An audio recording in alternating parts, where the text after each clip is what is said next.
Hello YouTube, welcome back to the channel. Wasn't planning on making this video yet. I knew it was incoming, but I was actually expecting a FedEx package from Ship My Cards. It turns out I actually got a UPS package from PSA Canada. So I've got my PSA return in. I do know what the stuff was, so no surprise reveal from me, but I'll share it with you here. I ended up getting 16 cards in this particular group. I've got 4 more that are supposed to come in, but those are vintage ones, and those ones have just been taking longer. So I asked them to ship over the ones that I do have. So we're going to get a nice little mix of some stuff. Going to get some Modano cards there that are PC stuff. We're going to get a couple of Juan Sotos and a predominant amount of wrestling. A lot of wrestling. No surprise there. Now, what's funny about it, though, like I said, I do know what the results are. When I started looking over a lot of it, is that I think a lot of folks didn't really submit a lot of the AEW flagship from the first year. So a lot of these are pop ones, simply because I don't think anybody sent them in. And I do have 2 that are mislabeled that I'll probably have to address separately, but I'll share the results with you regardless. So let's go into this. I'll start off with the wrestling cards, and then I'll get into the other ones, and we'll finish off with the Modanos, as is our way. So first of all here, we're going to get a small stack of ones for the Dentist PC. So we'll start off with the 2021 AEW. So we got the Britt Baker Pyro. Now these ones are really tough, especially with the foil and everything. After the fact, I took a closer look at it. I didn't examine it closely enough. I don't know if you can make it out. In the corner, there's a little bit of an indentation there. So I'm not surprised that got knocked down. So that ended up as an 8. No surprise there.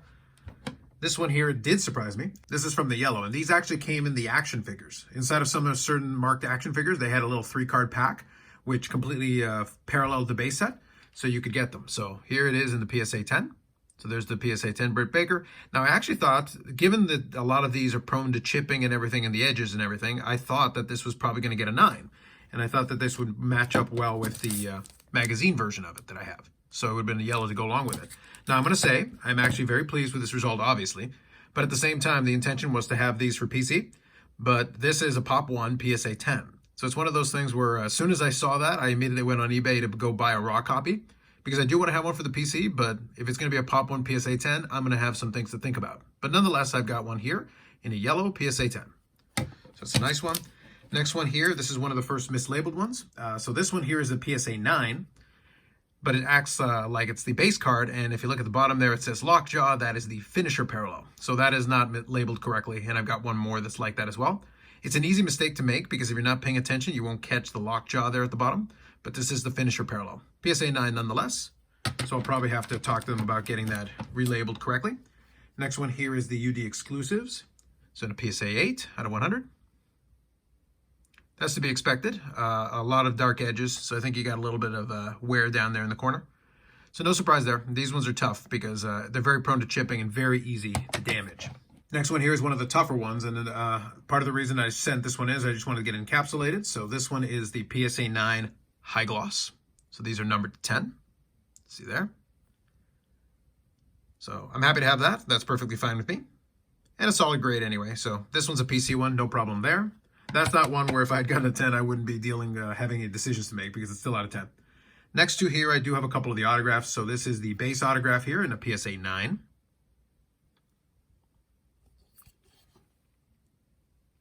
Now, I mentioned before that a lot of the Upper Deck AEW product goes from a lot of parallelitis. So we've got a lot of different variants of the same stuff. But that's a nice one in a PSA 9. And then the magazine curve version autograph in a PSA 9 as well. This one is cut off the autograph. I picked that up at the time. I do have the parallel of this as well, so probably I'll send it in at some point to match up with this one.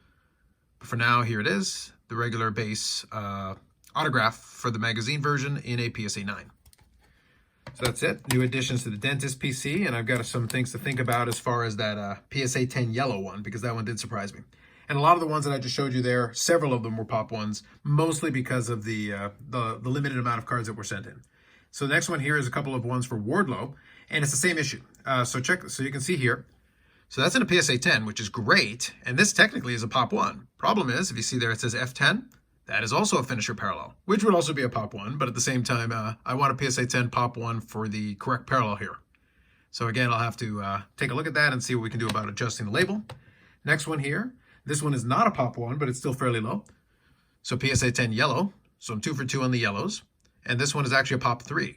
So some people did think of sending this one in. Wardlow is definitely cooled off, but at the same time, it's something like that is nice to hang on to. So I'll hang on to that for now. Next one is another one of the UD exclusives. So this will be the last of the AEW ones. So another one of the exclusives and another 8.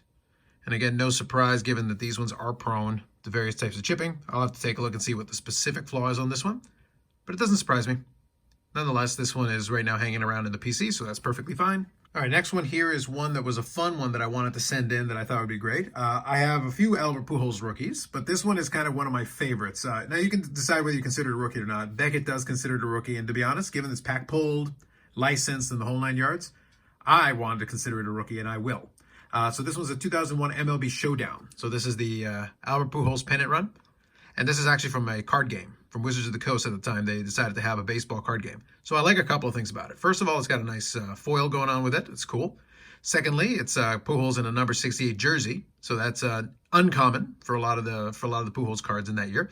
And again, it is a pack pulled on a licensed product, but it was a card game. As you can see there, based on dice rolls, you would have different outcomes. And these are a little bit tricky because you do have the dark borders and dark edges, and it is a game card. So you can see you got the rounded edges to go along with it. If you know your Pokemon, Magic the Gathering, whatever, similar thing. But again, this was intended to be a card game and kind of a fun little neat, obscure, more oddball version of a Pujols rookie, if you will. So that's a fun one. Next one here is a Juan Soto Rookie Year card, even though they do put on the rookie logo on it. So in a PSA 9, you've got the Panini Cyber Monday. So it is kind of a special side product made. Again, we got the nice foil going along with it. So this one is numbered to 199. Kind of a neat card. Given the nature of the thin cardstock and the foil, these are a little bit tricky, but I was able to get this in a 9, so that's perfectly fine with me. It's kind of a fun little PC card, so I'm happy with that. Cyber Monday, PSA 9. This one here is actually my second copy of one of these. This will be one of the ones I'll feature here at the end. So this is from 2018 Panini Chronicles. It's the Juan Soto Prism in green. So that's my second PSA 10. So 2 of the PSA 10s for this one belong to me. Now I have an extra, so that's a bonus for me, and I'll see what I want to do with that. But it's nice to have options. Cool looking card, though. I do enjoy the way that the Prism looked like in the Chronicles for that year. As I said, they are numbered to 50. There you go. So we'll put this one here. We'll actually make a little space here. We'll put 3 cards on it.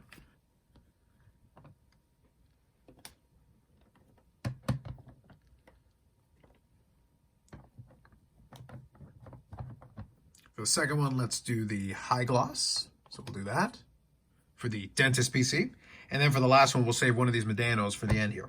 So we got 3 Modano cards that are for the PC that I did send in to have encapsulated. So first one is 1998-99 Bowman's Best. This is the Atomic Refractor. So let me take a second here. These are fun cards. You get to play with the light on these quite a bit. Very nice. And these are numbered to 100. So that right there is a great card. So that is for the PC. So just wanted to have it encapsulated.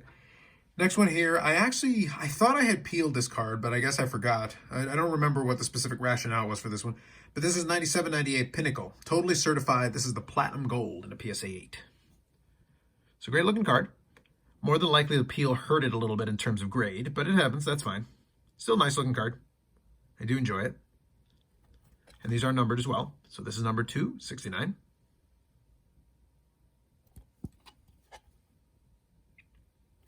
It's a great one. But the one that I think I'll end up featuring, this one came up in a PSA 9, so one level higher, and I did peel this one. So this is 97-98 Pinnacle, totally certified, the Gold Mirror Platinum. And you can see why I peeled it, because you want to be able to catch that shine. I understand the peel and no peel debate, but when it's a card that looks like that, you don't want the distractions.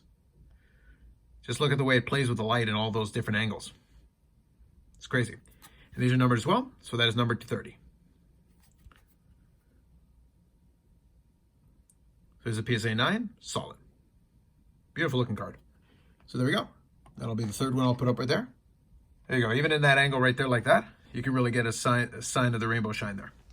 So that's it for me. Pretty successful PSA submission for the most part. A couple of ones got 8s, but not surprising, honestly, given the nature of a lot of the cardstock that I went with. I didn't pick the easy cardstock necessarily. A lot of those UD flagship ones are kind of tough. They're very prone to chipping. If you can avoid that, for the most part, you're good. But it's one of those things, 9s and 8s, you shouldn't be too shocked with a lot of it. And the exclusive one is as well. But even just getting a 9 on the high gloss here, I'm pretty happy with that. But again, just with the dark borders and things like that and the edges, it's not surprising that a lot of them do have some condition issues. And honestly, they're not being submitted too much because, as I said, there were a number of pop ones that I think are nothing more than just people not sending it in necessarily.